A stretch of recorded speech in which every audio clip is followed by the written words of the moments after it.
And ultimately, I mean, what appears to be on the surface sometimes is not what reality is in the world we live in. And, no doubt the Pharisees probably thought, well, this is great. We got it all wrapped up. Then we have chapter 28. So let's continue now on to chapter 28 to finish up this Bible study. A rather short chapter. But beginning in verse 1, it says, Now after the Sabbath, as it began to dawn towards the first day of the week, Mary Magdalene and the other Mary came to look at the grave.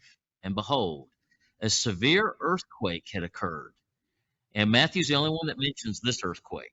The other accounts mention the other earthquake that occurred when the temple veil was rent and the people were physically resurrected back to life to give testimony of what was going on.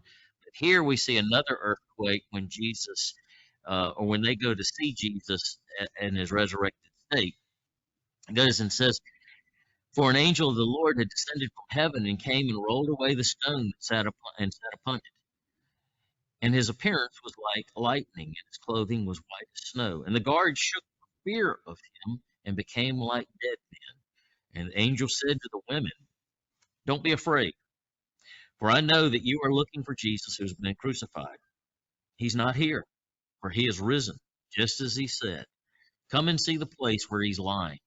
Go quickly and tell his disciples that he has risen from the dead. And behold, he's going ahead of you into Galilee, which he had already referenced before. There you will see him, and behold, I have told you. Verse 8, And they left the tomb quickly with fear and great joy. They're mixed emotions. And they ran to report to his disciples. And behold, Jesus met them and greeted them. And they came up and took hold of his feet and worshipped him. And Jesus said to them, Do not be afraid. Go and take word to my brethren to leave for Galilee, and there they will see me. And while they were on their way, some of the guards came into the city and reported to the chief priest. Matthew's the only one that lists this fact as well, all that had happened. And when they had assembled with the elders and consulted together, they gave them a large sum of money to the soldiers and said, You are to say that his disciples came by night and stole him away while we were asleep, which of course that would have meant ultimate death to them. Goes on to say, And if this should come to the governor's ears, we will win him over and keep you out of trouble. In other words, keep you from dying. Verse 15. And then they took the money and did as they had been instructed, and this story was widely spread among the Jews so as to this day. But the 11 disciples proceeded to Galilee to the mountain which Jesus had designated, and they saw him. They worshipped him, and some were doubtful. And Jesus came up and spoke to them, saying, All authority has been given to me in heaven and on earth. Go therefore, make disciples of all the nations, baptizing them in the name of the Father and the Son and the Holy Spirit, teaching them to observe all that I have commanded you. And lo, I am with you always, even to the end of the age. And that is how the testimony of the gospel account according to Matthew ends. Um, just a couple of things that I have here as we discuss this. What do you think would have happened if Jesus had not been resurrected by the Father? Just think for the moment.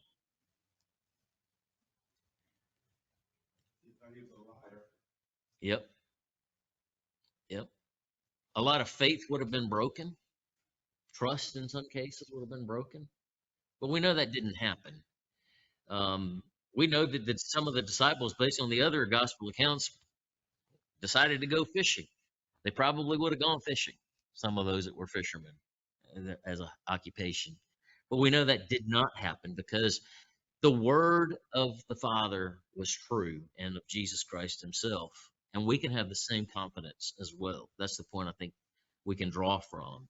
And, when we think about lessons we can learn from the resurrection of Jesus Christ, one of the things that sticks out to me is the word is true.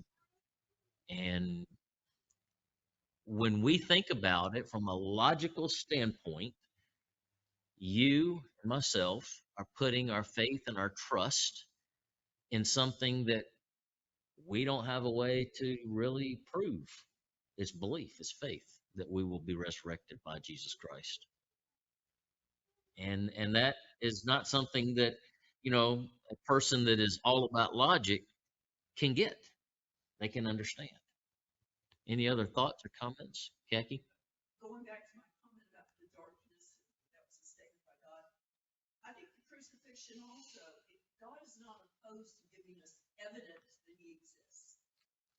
Through the crucifixion, the fact that he raised Jesus from the dead, the stone was, rolled away. It wasn't that Jesus needed it rolled away to get out. Yeah. It was so the people could see that the tomb was empty. Yep. So he gives us evidence Mm-hmm. that he exists if we will but have eyes that see. Yep. And that's funny you should say that, because that was the last question I had. What were the physical evidence that proved the resurrection was real? I mean, we know that there was a conspiracy developed as a result of the story that Matthew gives us to account for what was the story being told, but the evidence was physically there. The garments were there, the stone was moved, that he was no longer there.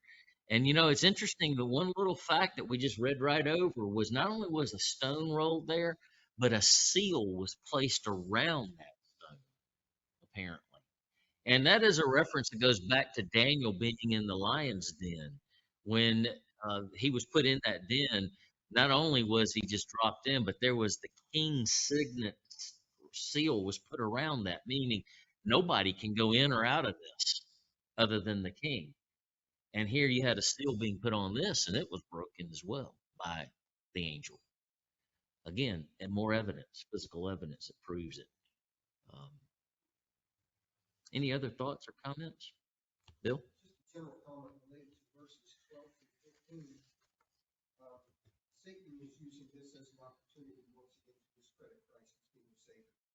And he's using sinful men to do it in the form of a conspiracy. And you think about how many conspiracies are in flight right now at the end of this age against Christ still Mm-hmm. to this very day. I've oftentimes thought of the great counterfeiter being Satan. You think about it. If you have, how can you hide a real, true US dollar in an empty room that has nothing to hide it in? You fill it with fake money, and then it's hard to find it. And I think Satan is a wonderful tactician when it comes to counterfeit, whether it's stories, false ideas, concepts, even utilizing Christianity against itself. In Christianity, I mean in a cultural sense. The truth remains and will always remain.